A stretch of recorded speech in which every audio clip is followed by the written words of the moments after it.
It's time to talk sports. It's Hacksaw's Headlines, a panorama of the world of sports, stories, comments, and opinions. Now, here's iconic sports talk show host Lee Hacksaw Hamilton and co-host John Riley. Who wants to talk sports? We do. It's a Thursday as we head towards the great sports weekend.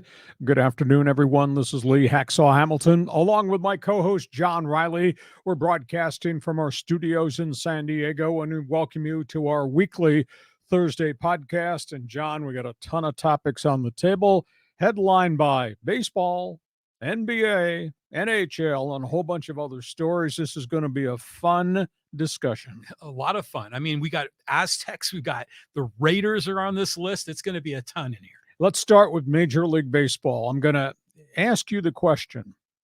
Breakout? Untracked? Give me an adjective, or maybe it's a verb, to describe where the Padres are right now. Okay. They're coming on track. Is that the right word? They're finding their groove. Thank goodness for Mexico City. Yes. Thank goodness for bad Giants pitching. Thank goodness for bad Cincinnati Reds pitching. I'll take the contributions of Fernando Tatis, the glimpse of success with Juan Soto, Manny Machado's bounce back. But consider where they played, who they played.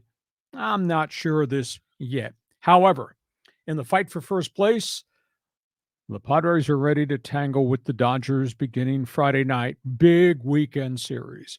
Don't think you're going to see anybody wearing Dodger blue at Petco Park Friday, Saturday, Sunday. They'll be there. It's a litmus test, though, because now we'll find out have the Padre bats have really come back together, because they're going to be facing some pretty decent Dodger pitching. Tatis, with a good series in Mexico, pushed his batting average to 304. It slipped back under that mark since that point in time. Juan Soto, 8 for 16 in one stretch. 3 doubles, home run, 6 walks. But that's against the Reds. That's against the Giants. That's with the help of the thin air in Mexico. Manny Machado, whom I'd never, ever imagined would hit 152 for an entire month, looks like he's starting to bang the ball around. Is he back? Or is that just a byproduct of ragtag Giant and really wretched Cincinnati pitching coupled with thin air? So you tell me, fact or fiction, where are we? I think we're kind of getting out of the shadow, okay? Because most of April, it just seemed they couldn't find their way. It took a while for Tatis to get back. But I think now, I think once Soto's figuring it out, I think we're going to start to see some momentum building. And boy, they're full of confidence and optimism. I think you could say that the thin air in Mexico City helped them as far as their bats, but I think their confidence is sky high right now. They're having fun. I mean, the celebrations in the dugouts across Major League Baseball have kind of become a signature of the players, and the fans are expecting it. And now to see the Padres with the sombrero sluggers running up and down the dugout with a big black hat is kind of cool. So they're really enjoying themselves. They play the Dodgers 6 times in the next 9 games. Oh, here we go. 3 at home, Petco. Go to Minnesota, meet the Twins. Go to Dodger Stadium, meet the Dodgers again. When this first came out, this new schedule, John, I said, this is cool. I don't need to see the Arizona Diamondbacks or Colorado or even the Giants 19 times a year. Now you're playing the guys in your own division 13. I want to see everybody else in Major League Baseball. And now with this balanced schedule, you'll get a series at Fenway Park with the Red Sox, or they'll come here. You'll play everybody in the league. That being said, I don't like the structure of the new concept schedule, because you're playing the Dodgers 6 times in 9 days, and then they go away. You don't play them again for a long period of time. So I wish that was a little bit different. Well, it seems like they've flipped back and forth between the balanced schedule, the unbalanced schedule. But I'm with you. I like it where they kind of spread it around, because to your point, the Diamondbacks, the Rockies, I mean, we don't need to see them as much as I love playing the Dodgers 19 times. But I think it's just good to get a nice mix of some of those American League teams in. And you feel like the fans, they get a taste of everything. But 2 series in 1 week against your bitter rival. Wouldn't you rather have 3 games this weekend and then maybe 3 games in June and 3 more games in August and 3 games at the end of September, rather than have them bunched together. I mean, 6 times in 9 days. Yeah. Well, I mean, we're going to get a heavy dose of the Dodgers. We're going to find out how good the Padres are. That'll be a good litmus test. Okay, next baseball topic on the table. You knew we were going to touch on this one. Yeah, I mean, this is from Japan, and we're finally getting news of Trevor Bauer.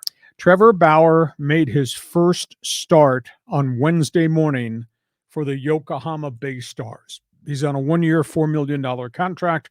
He's getting paid $22 million exit money from the Dodgers, the aftermath of the massive suspension for sexual misconduct. He's become a rock star in Japan. This is really strange. Yokohama sent him to their AAA farm club. He made 3 rehab starts because he had been out a year and a half. Yeah. So he threw 16 innings for the minor league Bay Stars, won all 3 games, gave up 3 runs in 16 innings, had 17 strikeouts. Yeah. And they sold out the minor league park. It was kind of an event. Mm-hmm. So he makes his first regular season start against the Hiroshima Carp. All-time record, 33,000 fans at Yokohama Stadium. Wow. He's being treated like he's royalty. The Japanese media are following him everywhere. Mm-hmm. Holds these long press conferences.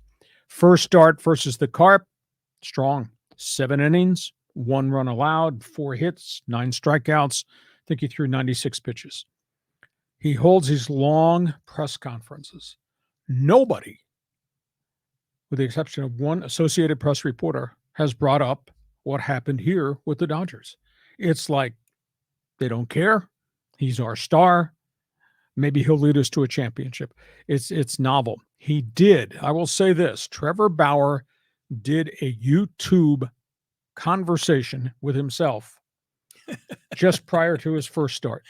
Okay, I got a picture that. Mr. Me, Myself, and I interviewing me. Right. Trevor Bauer said, I've made mistakes. Okay. I have to live with the mistakes I've made. I've made errors in judgment. But he never went beyond that. Japanese media doesn't seem to want to ask him. Fans don't care. He wears number 96. There's 96 jerseys in the stands everywhere. So he's become a rock star. Most intriguing thing, and he only answered it one time, an Associated Press reporter who asked him about the mess here, asked him about the differences. The ball is different in Japan. The mound is flatter in Japan. It's not as steeped as a major league mound. So I think it takes pitchers time to get used to it. And he hasn't indicated that it's been a problem. So he's had now 4 starts. So Trevor Bauer's there for the entire year. We'll see if the Yokohama Bay Stars become a championship ball club. He only pitches 1 time a week. He seems to like the culture, seems to like the food, seems to like the adulation that's being directed at him. And whether or not anybody in baseball gives him another kick at the can a year from now remains to be seen. Response? Well, it seems that when major league players go to Japan, they're on the tail end of their career, or they're 3A, 4A players that never really latched onto an MLB roster. It's a star here, yeah. Yeah, so they've got a legit guy, at least from a talent perspective. Now, yeah, he comes with a bucket load of baggage.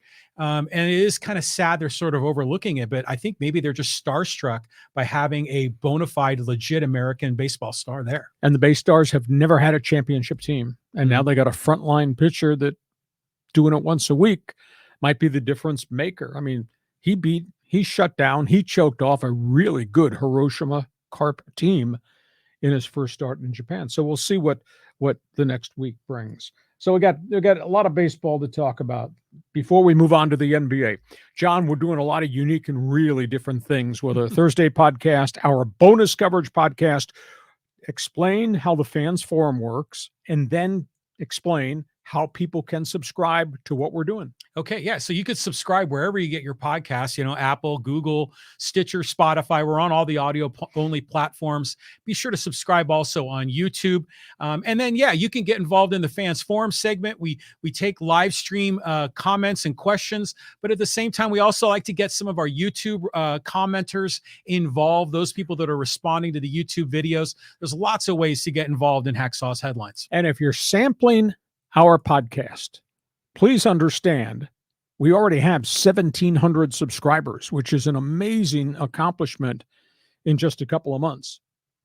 So we want you to be 1701, 1702, 1703. Also, see that name at the top of the screen? LeeHacksawHamilton.com. That's my website. It's all written. If you like sports, if you were one who liked the talk shows the way I did it, go to my website every day because I write a ton of it. It's on there every morning. Best 15 minutes in sports radio, Hacksaw's headlines, my one man's opinion column, as well as all the mini polls that I put up. So check that. And on top of that, on the list of things that you must do, if you like what we're doing, give us a thumbs up. If you like what we're doing, go to Apple and give us a 5-star review for our different podcasts. So it's an awful lot of stuff out there for you to do once you get done enjoying what we're doing here with our Thursday podcast. John, let's move to the NBA. Yeah, the NBA. And I mean, there's some big news here about Dillon Brooks with the Memphis Grizzlies. Memphis Grizzlies have given up on him, and this guy's an established quality player, but the guy's a loudmouth. The guy became a distraction, and all the junk that came out of his mouth directed at LeBron James and the Lakers, and I'll respect you only when the number 40 comes up. Well, LeBron wound up leading the Lakers to a 40-point victory when they blew them out in the 7th and final game. Memphis has had enough. And I'm a bit surprised with this. So the Grizzlies have decided, he said, walk free agent, walk out the door. We're not bringing you back. He really became a distraction. Physical player, really rugged defender. Offensive game just totally went away. Shot like 33% from the floor, 31% from the three-point line. They just put him out on the street corner and saying, you're not welcome back. Poor Memphis. I mean, they had a good young team, played with their hair on fire at home, got run out by the Lakers.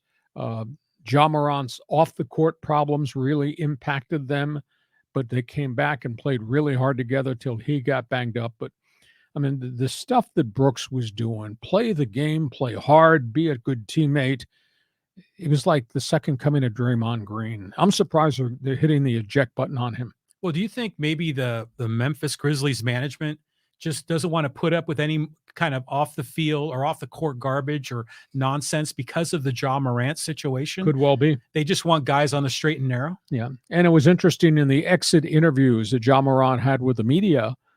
He said, I have to change who I am and how I act in the situations that I've gotten myself into. So hopefully he's grown through his bad situations with guns, because at one point there were 5 different incidents that were being investigated, and 3 of the 5 had guns. So that's a big story in Memphis. This guy's going to go on the open market. This guy's going to get some contract offers. There's no doubt in my mind with that. Okay, let's move on.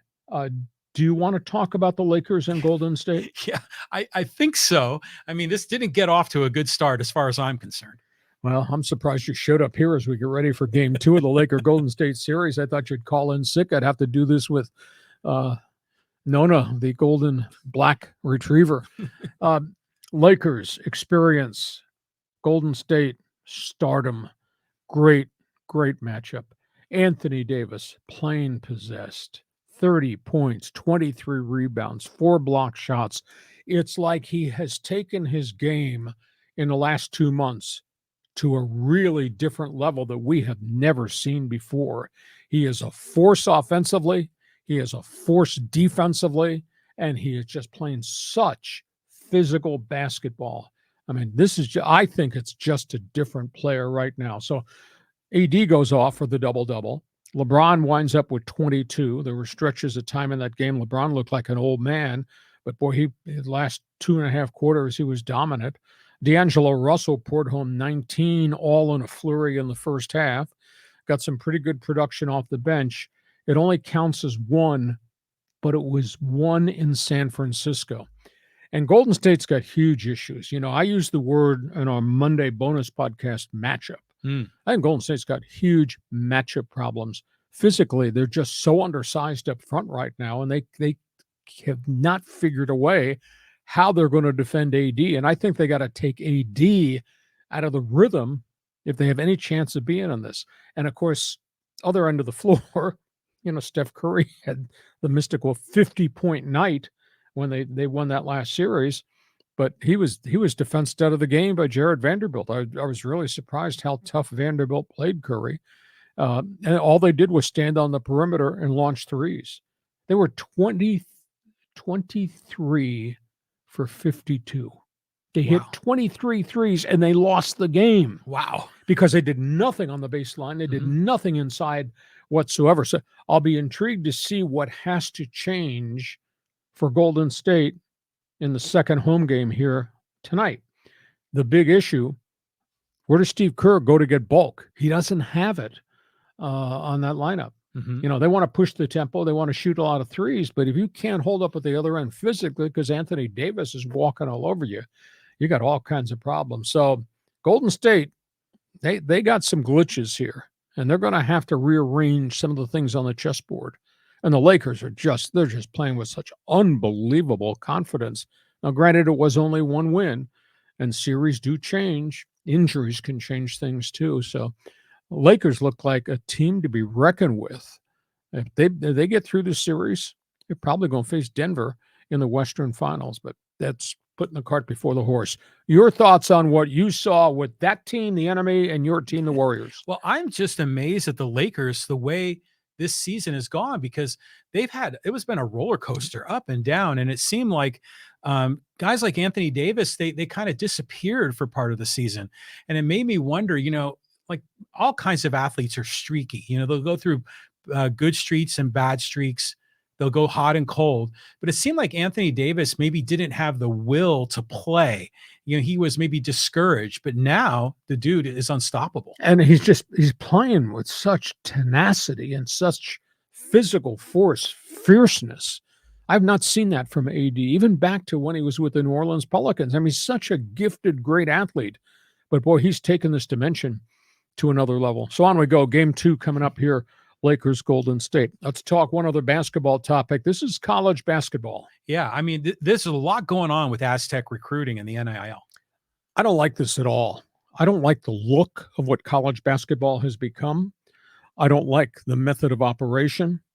All of a sudden, the first words that flashed into my mind this morning, because the storyline is San Diego State, who thought they were in on a whole bunch of bigs, have lost them all. And the words that flashed to my mind were soldiers of fortune. These transfer portal guys are standing out there on the street corner with their hand out. Pay me. San Diego State at one point was in on 5 bigs. 4 of them have gone other places for paydays. And the 5th one is still visiting schools, and he's played for 4 different schools already. I just don't like the landscape of college basketball. I don't like the transfer portal. And all of a sudden, this is all about money. And this has always been my private concern, even as the conversation San Diego State, Pac-12 conference. Were they going to come up with the money to be a player in the NIL? Because everybody's got bucks except the mid-majors. San Diego State, even if it winds up in the Pac-12, will still be a mid-major. And the guys that run the Mesa Foundation, which finances the NIL, openly admit they don't know where some of this other money is going to come from if there's a step up. So I really thought the Aztecs had a chance at Graham Ike from Wyoming, the big 6'9" jumping check center. He wound up at Gonzaga. I thought they had a real chance at a 7-1 center. Nevada, he wound up going to the Big 12 conference. I thought they had a real kick at the can at this kid, Will Washington. He's a San Diegan. He's been all over the place, most recently at Arizona State, before that Nevada, before that Oregon State. And all of a sudden, coming home isn't important as much as coming to get a payday. And now he's talking to Texas Tech and TCU. Aztecs are kind of getting stung here. And I go back to my word. I just don't like this, quote, soldier of fortune thing that I see going on in college basketball. Am I right or am I wrong? No, you're wrong. Because I like this. These guys have been, they're playing ball. They're attracting all these people to these arenas. Think of the eyeballs that were watching the Aztecs all the way through the tournament. There's a lot of money on the table. And these players, I don't think, are really getting the proportion that they deserve. So now that this thing is transformed, yeah, like old school guys are like, hey, what's going on? This is supposed to be amateur athletics. I like that they're getting paid, but San Diego State needs to figure out a way.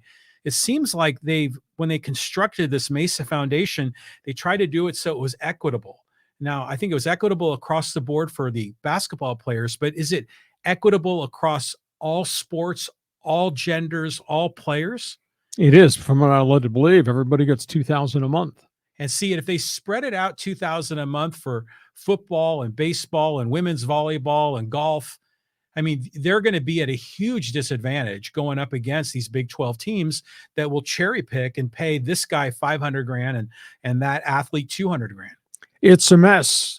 You're just said in very kind fashion that I'm old school, out of touch. Okay. I accept that analysis and that critique, but I'm sorry. I just don't like this soldier of fortune stuff going on in college athletics. On we go. Let's talk NFL football, because there's been fallout post-draft, a lot of conversation, a lot of different things going on. Yeah, I mean, you show these headlines, and now we're seeing John Gruden's name back. I want to hear what you have to say. All right, here's the storyline with the Raiders. Former #1 draft pick Henry Rugg, who was involved in a horrible drunk driving fatality accident a couple of years ago, has plea bargained guilty. He was doing 156 miles an hour when he rear-ended a woman in the intersection, sent her car over 500 feet, exploded. She died instantly, burned to death. Ooh. He suffered minor injuries. Girlfriend in the car suffered injuries. Suspended, then released by the Raiders. He has now plea bargained guilty, felony DUI manslaughter, 3 to 10 years in prison. Ooh. The reason I link Henry Rugg with John Gruden is the stain of the Gruden era still exists with that Raiders franchise. Virtually all the players they brought in failed.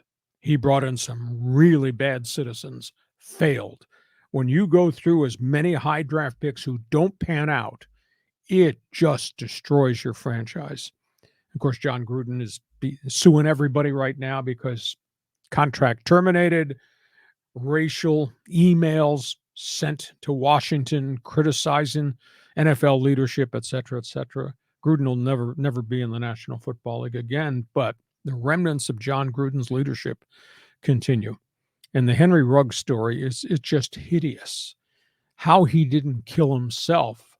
Blood alcohol count of 0.16, 2 hours after the accident. So his number was higher at the time, 156 miles an hour. You got to be kidding me. He thinks he's going to play pro football again. He won't be in the NFL next year. He'll be in the Nevada Penal League. But just horrible. And then let's go to the next item here. These are the draft picks who have failed with the Raiders. Horrible failure rate more recently. Since the Jamarcus Russell draft, which was back in the early 2000s, Raiders' #1 draft selections have been hideous. 11 of the last 15 have washed out. Wow. Including not just the DUI fatality with Henry Rugg, Damon Arnett, high draft pick, cornerback, Ohio State, out of the National Football League, guns, walking around taking pictures, guns, horrible statements involving guns, killing people. He's out of the league. And then you look at the guys who couldn't play. I mean, the Raiders struck out on Cleve Farrell. They went 4 years with him as a #1 pick, defensive end. John Abram, who they played immediately, safety, just didn't play well, couldn't stay on the field. He's a #1 pick, high #1 pick, gone. Rugg, Damon Arnett, Alex Leatherwood, huge kid out of Alabama, supposed to be their cornerstone ankle tackle forever. He didn't last a year and a half. This is all the aftermath of John Gruden. So what do you think of him now? Here's what I'm wondering is such a disaster from the John Gruden era. Remember before Gruden took that job, and what was like $100 million, 10 years, it was a huge deal. He had been constantly being wooed by, the Davis family in Oakland, and then a lot of other teams. He kept denying and saying no, and he didn't want to go back and be a head coach anymore. I wonder if deep down he knew that he still didn't really have it. And a lot of that bravado of John Gruden, he probably knew he was better off in the broadcast booth. No, And now he's exposed. no. It's bravado. It's ego. He would never tell you that he failed.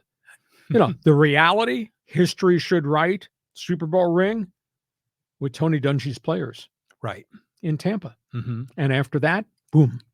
So then he winds up on TV and he talks himself. It was very good on television. Yeah. Very blunt and all that. Talks himself into being a hot candidate, goes to the Raiders, and what a disaster that's turned out to be. And John, I'm sorry, you cannot screw up as many first, second, and third round draft picks as he screwed up. He and Mike Mayock left a lot of carnage and wreckage behind. And I don't know if Josh McDaniels can rally this thing, and Dave Ziegler, who came from New England as their general manager. A lot of work to be done, but it's historically what the Raiders have always been about. Whether it was Al Davis in free agency or Mark Davis, let's just get the shiniest new object out there and everybody will get excited. God, bad product on the field and horrible product at the tail end in Oakland. Mm-hmm. And so I just wonder how long it's going to take them to get back. And they haven't been real good in a long period of time. Well, do you think that they've kind of fixed their flaws? I mean, how did you feel about their draft, last week? If I were King and how poor their defense has been because of the blown draft picks, I would have taken Jalen Carter, that cement block defensive tackle. Now you can stop the run. Mm-hmm. You can go get athletes, I think, that you can teach to play in the secondary, play well. But if you can't stop anybody, they took another defensive end. You've already got Chandler Jones that you gave a free agent contract to. You got Max Crosby, who's a phenomenal pass rusher. Why do you need another defensive end? And you still got a black hole in the middle in your defensive front wearing the silver and black. So they also, the story today is that they had a chance to make a trade to stockpile more currency in the first round. Arizona came to them and said, trade us number 7. We'll give you multiple picks. The Raiders did not do that either.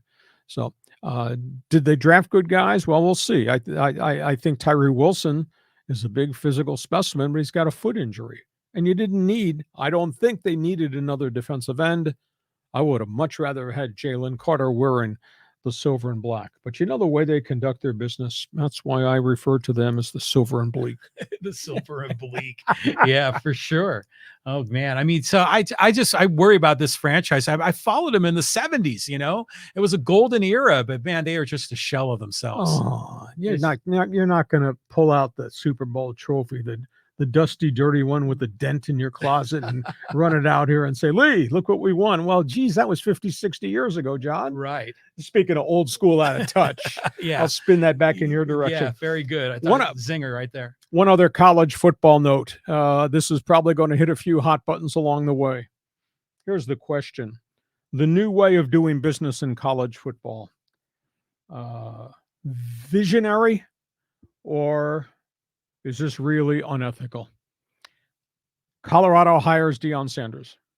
He comes in like a tornado in Boulder. They love everything he says, what he says he stands for, etc. Here we are coming out of spring football. 52 Colorado players in the transfer portal. And they didn't all go voluntarily. Deion Sanders came in and ran all these guys off. So I will ask you the question, John. 52, you add in those who have graduated or those who have injuries. He probably will have to replace a total of 70 guys on his roster for the fall. He signed 24 transfers. What is the responsibility of the head coach? Aside from winning games, is there a responsibility to run the program ethically? Is the responsibility to have a relationship with every player, whether it is star quarterback or the fourth running back on the roster? And what is the responsibility of the university once they make a commitment to you to sign a national letter of intent, come here, play, make you a better football player, etc.? He ran 52 guys off the field right after spring football. And now that nationally, everybody's writing about the way Primetime is doing his business. I mean, we do recall We talked about it extensively, his introductory press conference. I am the law, and I am bringing my baggage with me. Right. Piece of that baggage to me is a bit of a turnoff. Why, how could you rationalize treating all these players the way you did to make them leave? It's as if he walked on Folsom Field and said, every one of you guys who was on this 1-11 football team is a bum, and I want you out of here so I can bring my guys in.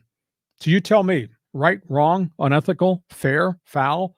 What's the responsibility of the head coach? Well, I think first of all, it's a big number, and that 50 whatever number of players were jettisoned is a huge number. But he was brought in to change the culture. He was brought in to transform this one-win team into something that's competitive in the Pac-12. So you had to expect there was going to be a lot of people that weren't going to make the squad. But it's a competitive sport. You know, when you get a scholarship offer, it's not a guarantee for 4 years. I mean, you have to make the team every year. So if they're a 1-11 team or whatever they were, you know, the players are not the elite players. So he also knows that by having this new head coaching opportunity, he's attracting a lot of inbound transfers that want to be part of Coach Prime's, system. So it sounds hardcore, but I think ultimately he's doing the right thing to flip this in the direction of a winning program. Okay, that's indirectly you're telling me I'm old school, out of touch again. That there is no responsibility to the former players who cast their lot to go to Colorado to play football, to graduate, to get an education, to wear the gold and black. Mm-hmm. Yeah, I think that they'll have an opportunity to play ball elsewhere. Those students, they could stay at Colorado and just not be playing football. So the university fulfilled their agreement. They because the scholarship is a year-to-year thing. So, but every year it's a tryout. Every year it's competitive. And, you know, if you're like the third string, linebacker on a team that only won one game, good chance you're not going to be on the squad next year. So you're telling me indirectly, in your personal dictionary, there is no word unethical. Oh, there definitely is unethical, but I don't necessarily think this is unethical because it's within the boundaries of the agreement that was established. So, it's not like he makes promises to people and then withdraws the promise. So I knew that he was going to let go of like 20, 30. I mean, it turned out to be 50 something. That's a big number. Let's see if he can fill in the back end of this roster and build something. Okay, you could argue with me, but you'd be wrong. I'm a talk show host. Yes. Hey, before we go on to the final group of topics here on our Thursday podcast, John, once again, just explain to everybody about the word subscription, and let's tell them about how they can help us grow our Thursday podcast and our Monday bonus podcast. Okay. So yeah, you could subscribe, wherever you get your podcasts. A lot of people really enjoy listening to the audio only version. In fact, the audio only downloads have been really growing for Lee Hacksaw Hamilton. You can also subscribe on YouTube. And then, one of the things you can do to really help out our podcast is to share it with a friend. So like, follow, share, and subscribe. All of those things really kind of give the podcast a lot more credibility. Your word of mouth and sharing it makes a huge difference. So just click on that share button and share the love. And give us a thumbs up. And if you're really interested in helping us and become part of our team, give us a review.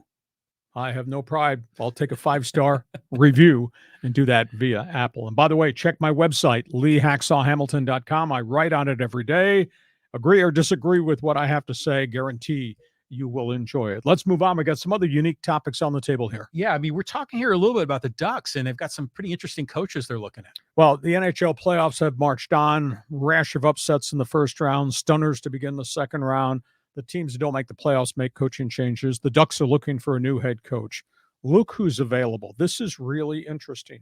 And it leads to the philosophical question. They have so many young players, stockpiled so many draft picks.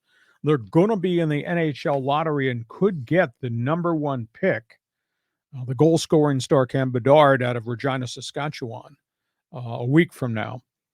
What do they need as a head coach? Do they need a taskmaster? Do they need a veteran head coach? Track record and wins and Stanley Cups, hugely important.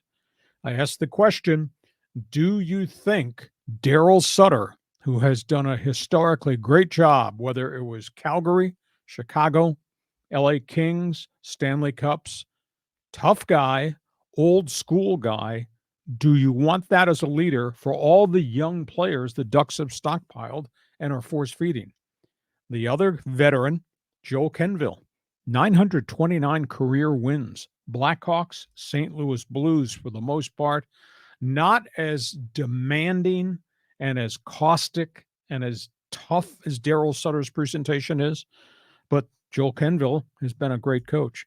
So the burning question is, do you go get a young guy who's going up? You get guys who are set in their ways. They do have track record, but eventually always get fired. What do you think the Ducks should do? This is so complicated. I mean, anytime, any sport, when they debate, do you bring in a player's coach or do you bring in a disciplinarian? I just think with the Ducks, if you've got a lot of young players coming up, you need an experienced coach, a guy who's been through the league, been through the playoffs, and can really lend that kind of guidance and mentorship. I like both those guys. I just don't know if you can have that approach to players who are 20 and 21 and drive them and drive them and drive them. Mm-hmm. It's fascinating to see what they're going to do, but right now everything is laid out there in front of them. They have a nice group of high first and second round draft picks, and they got more kids in the pipeline who are coming, and they're going to get either pick 1 or pick 2 in the draft.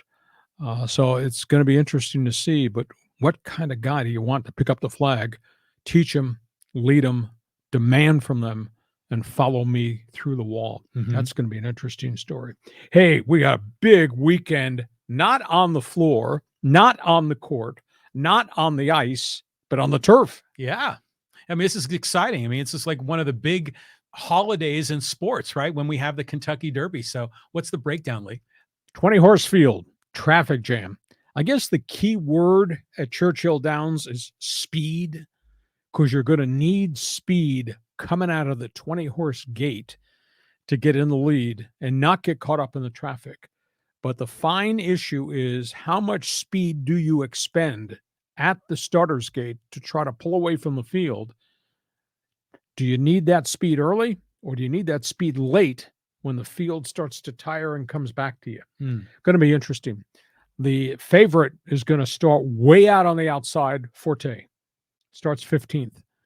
That's great because you're not in that conundrum where you get trampled on, you get a lot of dirt in your face and all that whole crunch inside.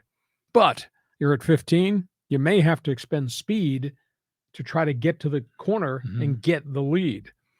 Or you stay outside for a while, you run a little bit longer, but you just stay out of the traffic jam. Angel, the Empire, will start right inside of Forte at 14. Same storyline. Forte's won 5 in a row, has won 6 of last 7 races. Pretty impressive run. One other horse is going to start in the mix up and inside, and that's going to be, I think, is going to be a huge challenge to see what Tappet Twice does. Tappet is going to start 5th post position, and there's an awful lot of stuff in terms of banging, dirt, hooves, legs that get kicked, starting inside at 5.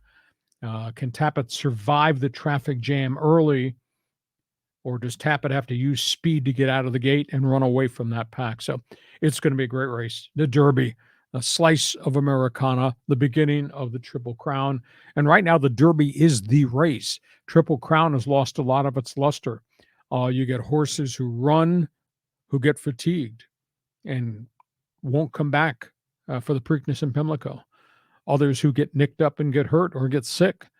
And by the time we get to the 3rd Jewel, Belmont Stakes, they're running fields of 9 or 10 horses. Yeah. And I don't think horse racing has really been able to address that, because you got to win the first one to be a true Triple Crown winner. And there's an awful lot of money if there is a Triple Crown winner in terms of breeding when the horse retires. But Churchill Downs. My goodness, my old Kentucky home. What a cool event. Yeah, I mean, have you ever been there to the race? I mean, that'd be a bucket list opportunity to go to that game, or excuse me, that race. Pardon me. But we were talking about this before when it came to the Belmont Stakes, that a lot of those horses, from that had won the previous races weren't there for the third race. So you're right, it has lost a lot of its luster. But it makes you kind of wonder. You compare eras, and we always try to do that with basketball players and who's better, Michael Jordan or LeBron. But what about the horses of today versus like Secretariat? I mean, there's no one that's ever going to come close to that, right? I think breeding has now brought us more great horses in terms of numbers. Secretariat, Affirmed, Aladar. I mean, those were great horses. Spectacular Bid, etc. But I think there's more great horses now in the fields rather than just the unique superstar of years gone by. I think the other, maybe this is an asterisk next to the conversation, the other thing that's happened in horse racing is we now have the Breeders' Cup Classic at the end of the year in November. And there's enormous money in that, which whatever event you run, Breeders' Cup Mile, the Turf, the Juvenile, whatever. And I think some of the owners say, okay, my horse isn't ready, can't go in the second race of the Triple Crown or the Belmont. We'll just save it for November, let the horse rest, train it up, and get it ready for the Breeders' Cup, because that's another venue. So the Breeders' Cup has probably come into this equation as to why races 2 and 3 in the Triple Crown have lost their luster. Yeah. Well, I think maybe just for the trainers, for the owners, it's all about the money, right? So they don't really care so much about the Triple Crown and the legacy. They just want to cash in. Yeah. On we go. We're talking about something different here, off the field, on the pitch. Well, this is good because we've been covering the story about who's going to coach this team. But now that it seems like there's been some updates. Well, changes here. Team USA, they have hired a new sporting director, in essence, a new general manager. Ernie Stewart, who had done a really good job stabilizing Team USA, to me, it was shocking. He left. He left at the end of the World Cup, and he's gone back to Holland to be sporting director, general manager of a team there. Of course, we've also had dialogue about this whole scandal involving Greg Berhalter, the family of Gio Reyna, and the fallout from all that, and Berhalter's private life crisis back in 1991. Well, they've just hired, Team USA has just hired a new general manager, Matt Crocker. He was director of sporting for Southampton, English Premier League. Now, they've not had a lot of success. They're kind of borderline relegation right now. He had told them a year ago, I'm going to step back. I'm going to do some other things. So they knew he was going to leave. So he takes over Team USA. His job is just not running USA Soccer's World Cup program, but it's the feeder programs, the development programs, the youth programs. He carries a lot of responsibility under that umbrella. He's got to hire a coach. Berhalter is still out there. Berhalter's name has been linked to a couple of vacancies still in the English Premier League. The players wearing those colors in that crest want Berhalter back as head coach, but there's been no move made.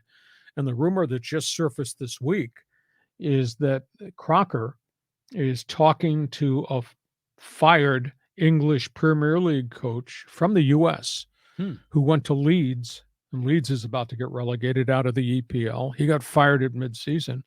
And Crocker's talking to Jeff Manch about coming here rather than going through the whole interview process with Berhalter.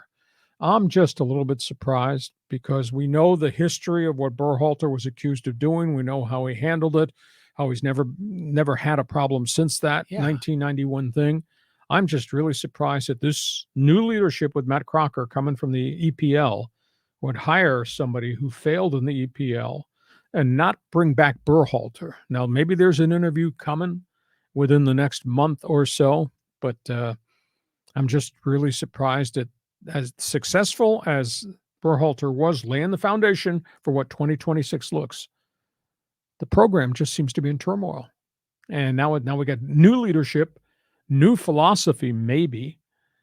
And what's his track record? Southampton's in huge trouble in the EPL. They could be relegated out to be playing in your backyard here in Poway.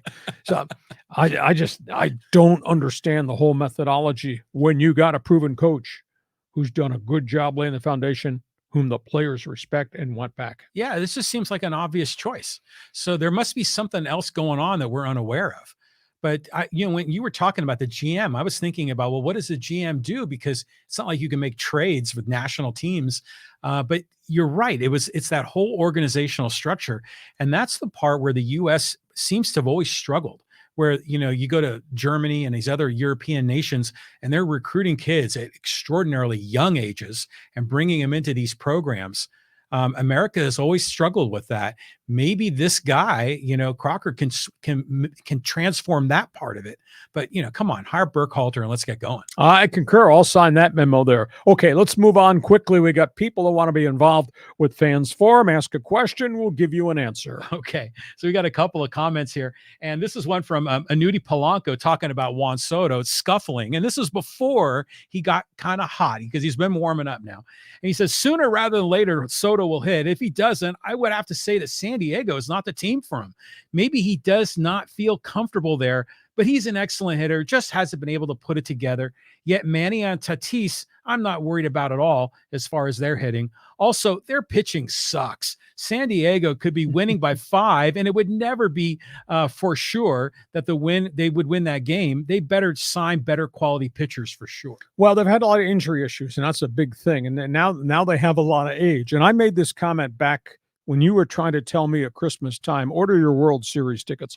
I made this comment back to you in front of the Christmas tree we had right here behind us, that your pitching staff is never the same from year to year. Correct. They had all those quality starts last year, all the quality innings from the top 4 or 5 guys, Blake Snell excluded, and we were all excited. But that staff has not come back. It's not the same staff. Now, Darvish has pitched okay. Musgrove got hurt, so he's only a starter 2 into his regimen. Obviously, what they're dealing with Nick, is he a 4 or 5 inning starting pitcher? Is he better to be a long reliever? That's a huge question, is what they're going to do with him. And Snell is an enigma. Morion, whom I thought was ready to take the next step forward in his career, still on the disabled list with the elbow joint. Ryan Weathers has got some arm fatigue all of a sudden and looked like he had 2 quality starts. So this pitching staff right now is not what that pitching staff was last year. Now, maybe still can be a good pitching staff because there's a lot of baseball to be played. So I'll reserve judgment on Soto for the time being. He owes us. That was a 291 hitter in Washington who's hitting probably 224 since he came here. And somewhere along the line, you have to quit using the excuse he needs to adopt. He needs some time. Time is ticking away. He needs to produce with the kind of money that he's being paid and the kind of money that everybody thinks he wants to ask for. Yeah, well, Soto is starting to heat up, I think, and it's all between the ears with him right now. So I'm confident he'll come around. But the pitching, you're right, that every year it's different. And last year, to your point, Snell aside, they were fantastic. They went 7 innings most every game, very little injuries. And and this year you can't expect that to happen again. But I'll tell you what, Lugo has been very good. Yep. He's been very surprising. Waka was really good, then had some really bad starts. So you're not sure what you're getting out of him. Nick Martinez seems like he's better in the bullpen than he is as a starter. So they've still got to figure some things out. I was hopeful like you were about Morhone, but it looks like, I guess it's an elbow issue or a forearm issue. Elbow joint. Yeah. So there's something there. So, it's going to take them a little time to settle in here. It seems like they're going back to a 5-man rotation. We'll see how it goes, but I'll tell you what, Hader is killing it. He's closing the games and looking really good. And he's got a track record. I mean, there's a guy who had a bad blip when he first got here from Milwaukee, and then he gathered it in at the end of the season, and he has picked up where he left off. So obviously you're going to need pitching over 162 game schedule. They don't have any pitching left at AAA El Paso. You ought to see the ERAs. Holy cow. Well, yeah, because they're hitting in El Paso when it's not quite Mexico City elevation, but it's up there. Damn close. But yeah, that second tier of players like Russ Kinnear, nice kid, but he's not a Joe Musgrove. So yeah, they got to make it work with the guys they've got now. Next question. Who else has something to say here? Okay, here's another comment about the whole Matt Araiza situation from Metallica 708. He says, everyone was talking about him when the story broke, and why is no one talking about him now when it was discovered that there was video that shows that the sex was consensual and that he wasn't even there? Well, he was not there, although there was a sexual act, and everybody admitted to it. He maintains it's consensual. The woman says it was not. And obviously, the video clips that have surfaced from the different cell phones that were taken, confusing story. He said, she said. What she said, did she lie? There is no video with any players. There are no faces shown on the video. Civil lawsuit, let it go to court.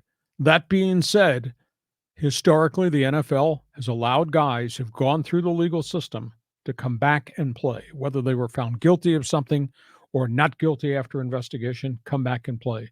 Why he has not been signed by anybody yet is a stunner to me, because he was never charged. And last I checked, on page 6 of the NFL manual, it says nothing about being stupid and being barred from the NFL. So I'm hoping somebody will give Matt Araiza a chance to rebuild football reputation, rebuild personal reputation.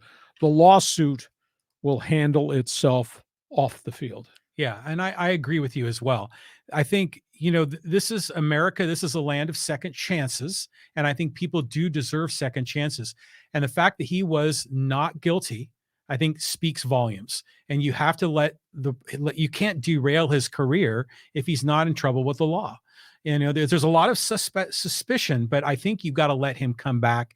And boy, is he a talented punter. I'm sure any NFL team would love to have him. Will there be blowback if somebody signs him? Yeah, there'll probably be people barking, but who cares? If the kid was never charged, did he do something stupid? Well, in my estimation, he did. He probably wishes he had never done that, but the kid can play. And if the kid's averaging 50 yards a punt for some NFL team and nothing happens with the civil lawsuit, then he will get through this. But I wish somebody would give him an opportunity to at least be in somebody's training camp for OTAs and preseason games and go from there. What else we got on the table here? Okay, we got another one here talking about hockey. This is from Itron. He says, commenting about the Canadian Shockers, with the Oilers and the Leafs losing their first games in the playoffs. He says, all water under the bridge. Both Edmonton and Toronto won their first round series in 6. Go Canada, go, especially the Oilers. Oh, Canada. Can you imagine how crazy it will be north of the border and how out of control I will be if the Toronto Maple Leafs and the Edmonton Oilers make the Stanley Cup Finals? That potentially could happen. Not easy.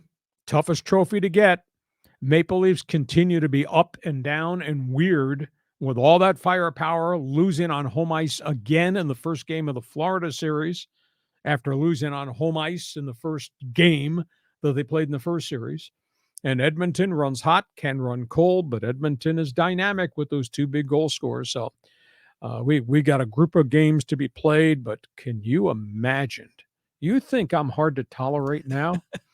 Can you imagine if my team, Maple Leafs, and the second favorite team in my heart, Oilers, make the Stanley Cup Finals? Yeah, wow, that'd be something, and I just know growing up, I wasn't born and raised on the East Coast like you were, and it seems hockey was always Canada. It was Northeastern America, but it's all this expansion has been happening, kind of in the southern states, and now it seems like Canada is almost a relic of the past when you look at the NHL, because a lot of the new winners have been American teams. So yeah, that could be something. But here's just kind of a weird question. Why are the Toronto Maple Leafs spelled Leafs rather than Leaves, Leaves? It used to be known as the Toronto St. Patrick's. I mean, I don't know why that changed the way it changed, but it did. They were part of the original 6, which is what you're making reference to. Right. But I mean, the NHL, when they expanded to the Sun Belt, I said, you're putting a franchise in San Jose, Anaheim, Nashville, and those franchises sell out. And hockey has just exploded. There was at one time the NHL was in huge financial trouble. There was the aftermath of the World Hockey Association and the raids, and the salaries went crazy. I mean, it is now almost on an even par revenue stream wise to Major League Baseball. Really? Yeah. The NFL is I want to say a 17 or an $18 billion sport. Mm-hmm. Baseball has elevated itself. They've gone from 3 billion to 11 billion. Mm-hmm. Hockey has pushed itself because they're in so many different markets and so many new places to 11 billion. And Really? the NBA is right behind them at 8. But I mean, who would have thought an NHL franchise would sell out every home game in Raleigh-Durham, home of the Carolina Hurricane, Yeah. right in the heart and soul of ACC country? So, I mean, we have the historically great franchises. I mean, the Penguins went from bankruptcy to Mario Lemieux, Sidney Crosby, and now their elevated status. We know about the Rangers. We know about the Islanders. We know about the Flyers and the Broad Street Bullies. But boy, if we could have the Maple Leafs and the Oilers in the Stanley Cup Finals, you think I'm unbearable now? Wait till that happens. And you are unbearable now. But at least I'm not unethical. Yeah. Well, but that's amazing that the NHL has generated that much revenue. I didn't know that. But I think part of it is because people are migrating south. So you got a lot of New Yorkers that are moving to Carolina. But I think a lot of people are just discovering the sport and falling in love with it. And then there's certain cities that have sort of been off the radar. They've never had a legit pro sports team, like San Jose. Like Seattle. Yeah, like Seattle. And they feel like, okay, we've got a team. And now they're all fired up for them. And the fans are just really excited. Yeah. Going forward, it'll be fun. Hey, listen, we hope you've enjoyed our Thursday podcast. We invite you to be with us for bonus coverage back here this coming Monday. Check my website, LeeHacksawHamilton.com. It is all written. I guarantee you, if you sample it, you will like it, damn it. And don't forget, give us a thumbs up and give us a 5-star evaluation if you can. Great to have you with us, John. Have a great sports weekend. We'll yell at you come Monday. Yeah, looking forward to Monday. We'll yell again. Thanks again for being with us. Thanks for joining us. Hope you've enjoyed Hacksaw's Headlines. Join us again for Hacksaw's Headlines on YouTube, Facebook, and Twitter. And find the audio version on your favorite podcast apps. For more content, go to LeeHacksawHamilton.com.